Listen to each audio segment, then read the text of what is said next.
Thanks for staying so late on Saturday. My name is Dennis. I work for Street on the risk management side. My daily job functions is not much related to AI, but personally I'm being very passionate about it. So today, probably not very technical, but just a focus on some of the business-oriented applications for AI in the Fintech field.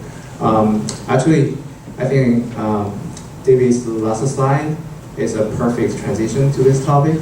I understand like a lot of people interested in AI on one side, maybe also interested in Bitcoin blockchain on the other side. So probably I will kind of scan through this. This will probably spend about 2 minutes, and then we're going to spend about 10 minutes on more exciting stuff, which is Bitcoins. All right, fine. All right, so here's a market map for the AI in the fintech market. So as you see here, it's about 9 categories. Okay, this is not a high resolution. If you want to look for it, just look for CB Insights. Okay, CB Insights, where is it? It's a lower right corner. So CB Insights is just the Google fintech AI fintech market map. You can get a much better version of this. But basically, it will tap into about 9 categories. And here's all listed here, including like credit scoring, like P2P lending, regulatory part, fraud risk detection, and predictive analytics. This is more related to the algorithm side of that. And also system professor finance. That's kind of related to kind of a robot type applications. There's also expense reporting, which is related to both process automation and learning behaviors. Also quantitative asset management, probably you already heard about like Betterment, and they can use the robot advisor for asset to help you with the 401k allocation. Others like insurance, market research, and data collection. So overall, when you think about our AI, right? So what's it about it? So 2 parts of it. I think one thing is about process automation. The other side is about really doing modeling, use non-traditional regression analysis, right? So here's the 2 parts. One is the process automation. Essentially, is like trying to improve efficiency when you have determined rules, right? So you know exactly what to follow, and you just automate it. You can even do it with macro Excel. So 9 categories. I'll kind of it's kind of small to look at, so I kind of mapped it out here. So when you look at it, you will say, oh yeah, this is 9 categories. Forget the icons on it because it doesn't really match what I'm talking about. It's just to give you an idea of how different they are. So for next couple slides, I'm just going through some examples of what kind of startups right now in some of the categories, and then kind of give you an idea of how these things will evolve forward. Okay, this is a thing very interesting. Numerai. Numerai is doing something related to hedge fund. So what they said is like a new kind of hedge fund. Essentially, they're collecting multiple sources of data together and using algorithms to learning about predictive analysis and provide this as a service to different hedge funds. Okay. So in this terms, so the value they created, the business value they created is the analytics from various sources of data. So one thing is about data, right? So that's one of the core. The other is their algorithm, right? And recently, when I doing research on this company, this company just finished their ICO. They got like $90 million through ICO, creating a token for called the Numerai token, something like that. Okay. So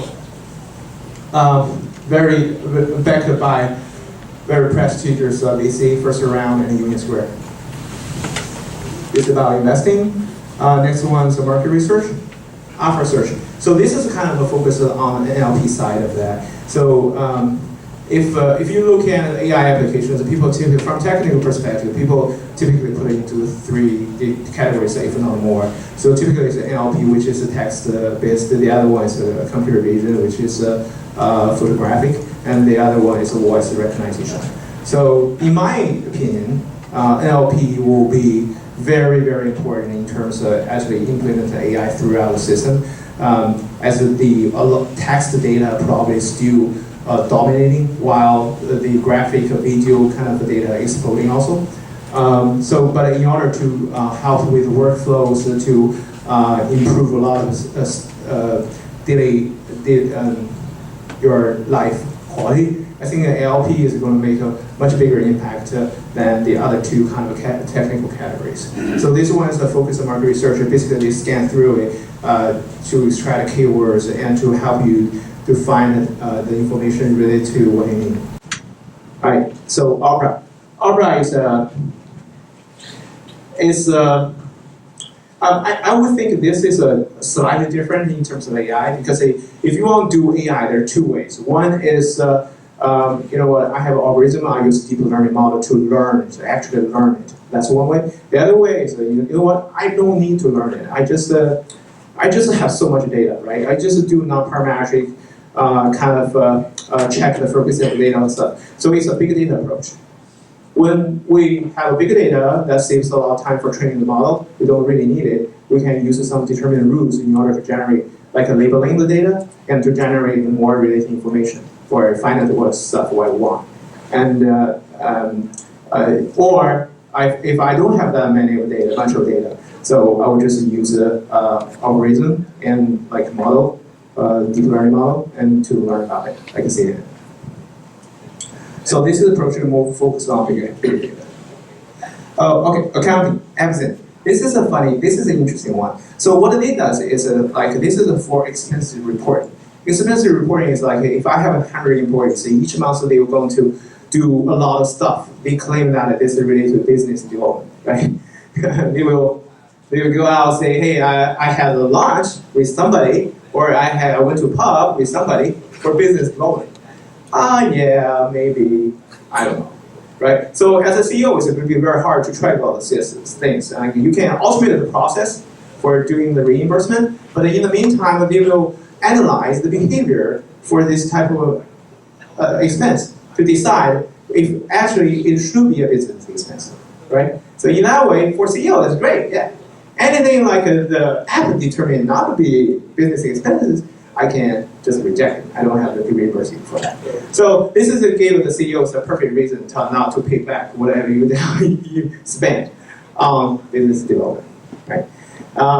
Similarly, that's something related to collections. Collections is this is for the debt, because debt collection takes a long time. Right? There's a lot of expenses related to it: legal fees, travel. Different people comes in for adjustment, appraisal, all that stuff.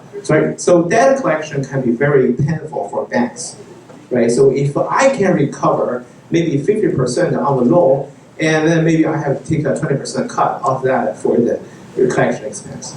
So this is a service is trying to pull data in to learn what would be the best approach for collection purpose for different types of loans. And this then, based on their recommendations, they will reach out for that channel and to do the debt collection. So in that way, it saves money and it creates value. Make sense? Right. Okay. So this is the 5 examples for AI applications related to Fintech. So what I have left out? So blockchain. Is a blockchain an AI? What do you think? Is that AI related application? Maybe not, right? Maybe not. But think of that, right? So I mean, AI is very general, right? So a lot of people use it, has abused the term too much, maybe. But in terms of, I will typically separate blockchain from AI, simply because the blockchain is a very different setup and a much bigger game changer than just AI itself.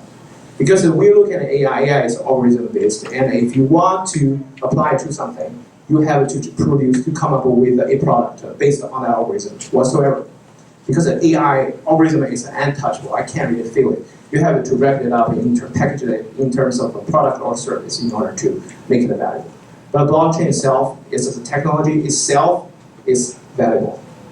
When we talk about the Internet 2.0, it's like the Internet, right? So it created a facilitation and just help people communicate, right? Communication. That's basically the purpose of the Internet. A lot of things, what have we done? We have it done offline, we moved it online, right? E-commerce, process-wise. But one thing it does not do is the Internet does not create value. And blockchain is a burden-free. It creates value. Where did the value come from? Where did the value come from? Any ideas? I think just decentralized trust. Trust is the most important part. Yeah. So two things. So distributed ledger. So it's a ledger. Okay. Blockchain technology is a distributed ledger. It exists only for the purpose of transaction. If there's no transaction, you don't need that. Okay. A lot of people say, I want to deploy blockchain, but then it has to be. If you don't have a transaction involved, then there's no need for blockchain. And second, about that, I think my old friend just hit the head of nail. So think about this, right? So I met you the first time. I want to transact something for $10,000, right? So you're going to give me the goods like maybe a month later, right? So it's not going to be hands like money goods like hand in hand. Right? You can't happen instantaneously. So what happens simultaneously? So what are you going to do is like, I met you, all right? I'm not going to give you 10K right away. I have to do what? I have to talk to you, to know who you are, where you're from, where you are doing, right? If you're going to have a family or not, is there any people like we know in common? So all this process takes time to do what? Build up trust. Okay, I have to trust you first before I can do business with you. That's typically take a longer time to build. And then, so blockchain says what? In a distributed network without authority. Okay, notice the keywords, without authority. Without authority means like there's no people backing you and me up. Okay, it's different from Alipay. Alipay says like a third party escrow. I hold the money for you. Once you receive the goods and confirm, I will pay the seller the money, the payment. Right. So that's how it works. Without authority, there's no way to handle the trust thing. So blockchain provides such a way, and the trust between you and me cannot be bought by money. It's built up through time. How much can you buy time? What's the price of time? It's priceless. When you have a distributed network with multiple strangers on network, what's the value of that network? Next thing to prices. That's why you can see why blockchain technology has been deemed as next big game changer for pretty much the network. Okay, and then from there you probably can understand why Bitcoin is just a thing created out of blockchain to pay the service on our network, and that coin has a fixed supply of 21 million units, and you can imagine 7 billion people, 7 billion people on Earth that try to fight for 21 million units of coins, right? So where the price will be, you have a fixed supply, and it will rocket to the moon. So that's what you did understand, right? So here's everybody noticed like Bitcoin goes to $10,000 earlier on, and how many of you know Bitcoin Cash? Bitcoin Cash, good. Everybody knows. Not everybody. Actually, only probably 10%. So Bitcoin Cash is here's the thing. Bitcoin network is a company distributed, right? So miners, developers, consumers, investors, multiple stakeholders on the network.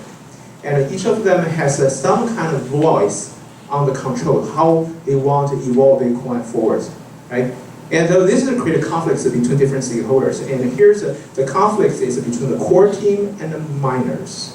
The miners, the representative miners, if everybody knows it,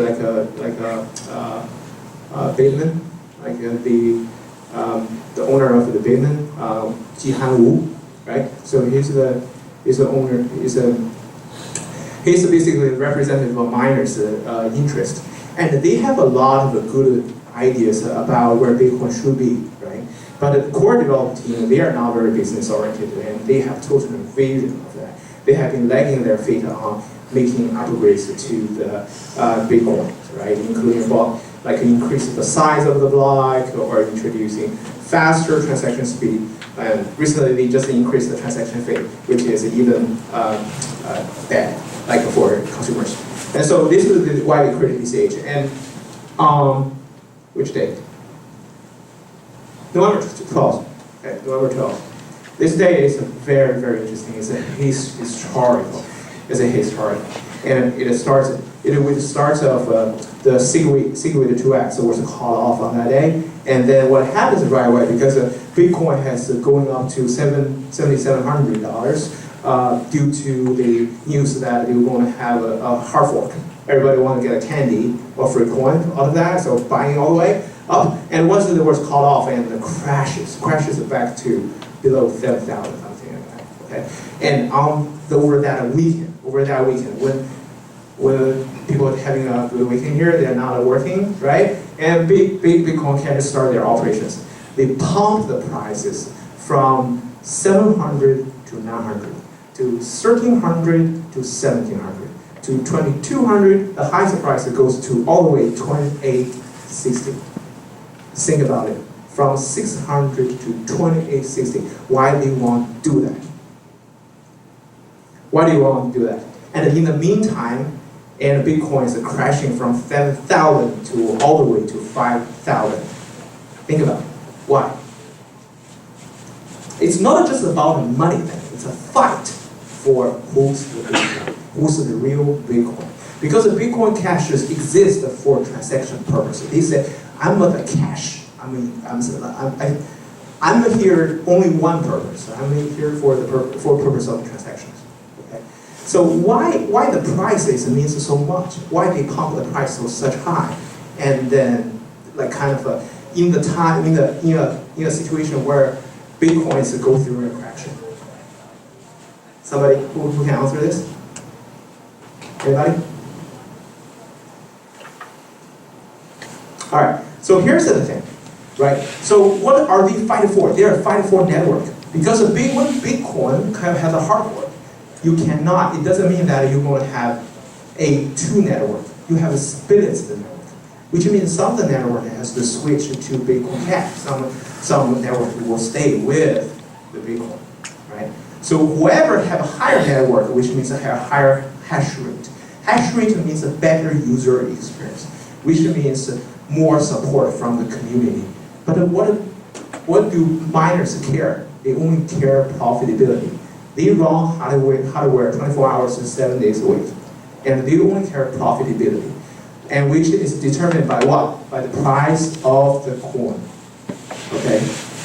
So here you see what happens is, and they are, so the ratio, okay? So block ratio, 3 to 10, 3 to 30, okay, before the difficult adjustment. And assuming equal computation power, etc., blah, blah, blah. And BCH, if you want an equally profitable as Bitcoin, you have to pass 10% of the Bitcoin's price, right? And then they will increase the difficulty levels, sort of, and which means that you have to pass the 0.3 Bitcoin prices. That's why they need to pump the price. You need to pump price high enough that miners will support them.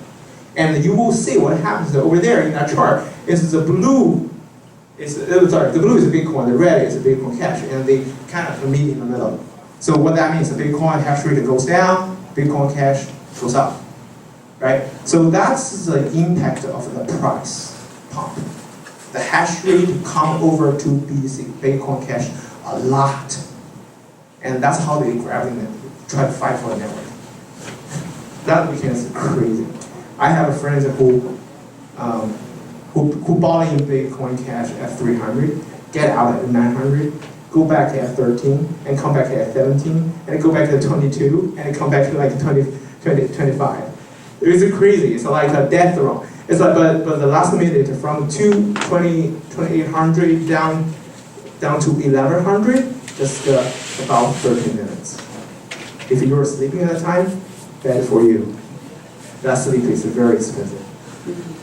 All right.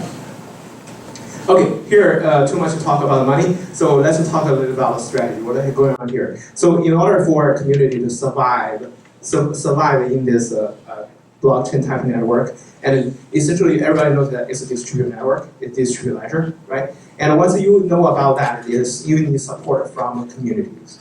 Support communities, which means you have this kind of ecosystem, right? Price go up high enough, you have a lot more miners. Miners means a better network, right? So short term for transaction, lower fees, etc., and then better user experience. Better user experience, more people will use it, and this is a positive feedback. You have this spiral going up. But if you do the other way around, sorry for you, and you're going down the drain. Make sense? Right. Okay. So I guess I talk a lot, but not with much focus. So that's about it. Yeah.